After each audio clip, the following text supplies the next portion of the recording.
Hi everyone, I thought I would show you me cleaning out my snail tank. This is me doing a deep clean each week, well each day I should say. Each day I clean out any food that they haven't eaten, but like by the end of the day. I put fresh food in every day, I give them a spray of water every day, to mist the tank and everything. And obviously clean up any large areas of snail poop, and give the tank a glass of wipe now and again, especially if they've pooped on the glass. I will clean that off most days, and then once every week, maybe a bit more, just over a week, I'll give the tank a deep clean. And what I do is I take out all the substrate and wipe the glass down and give the snails a clean as well. I just spray them with some water just to clean them off. Sometimes they might get little bits of residue on the shells, or sometimes you'll get springtails in the tank, which are these little white bug things. They're not going to hurt the snails unless they become in massive numbers, but you can get them now and again, especially if there's some cucumber and things left in the tank. And it's a good idea to every now and again give this tank a really thorough clean. The substrate that I use is a cocoa fibre stuff, and it's ever so good, and it's really absorbent, and it does keep the smells down and everything, which is really good as well.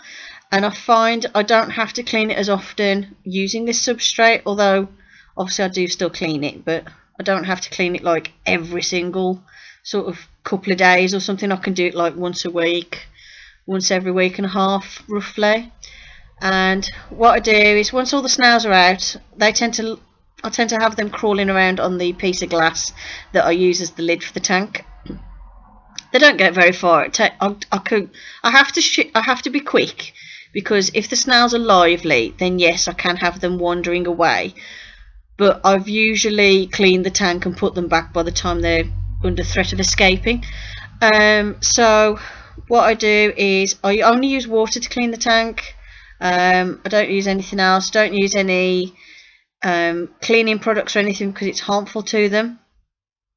And what I do is, as you saw, I just spray down the tank with the water, give everything a wipe with some kitchen towel, and wipe all the poops off the glass and slime trails and everything. And then my tank lid at the minute, because I lost the lid that used to be the fish tank lid, it wasn't really suitable for the snails anyway, so what I've got is a piece of glass over the top. There is gaps in it for airflow and stuff, for oxygen. And I've got there's like a smaller perspex lid which fills the last part of the gap at the top of the tank, and that's where I can lift it on and off to put food in and everything. And as you can see on this occasion, I've got the one snail I've got is got to be about 6 years old, if not 7. It's really old, and I've noticed he doesn't eat the cucumber very well anymore. Like, he'll gnaw at it and nothing seems to come off. So what I've started doing is putting in some porridge oats, just soaked in hot water. Obviously I'll let it cool first, and I find that that's something he can eat as long with the lettuce as well. He doesn't seem to be able to manage the cucumber anymore, the one snail. The other snails will quite happily eat anything as well. So yeah, that's it. Hope you enjoyed the video. Thanks for watching. See you in the next video. Bye for now.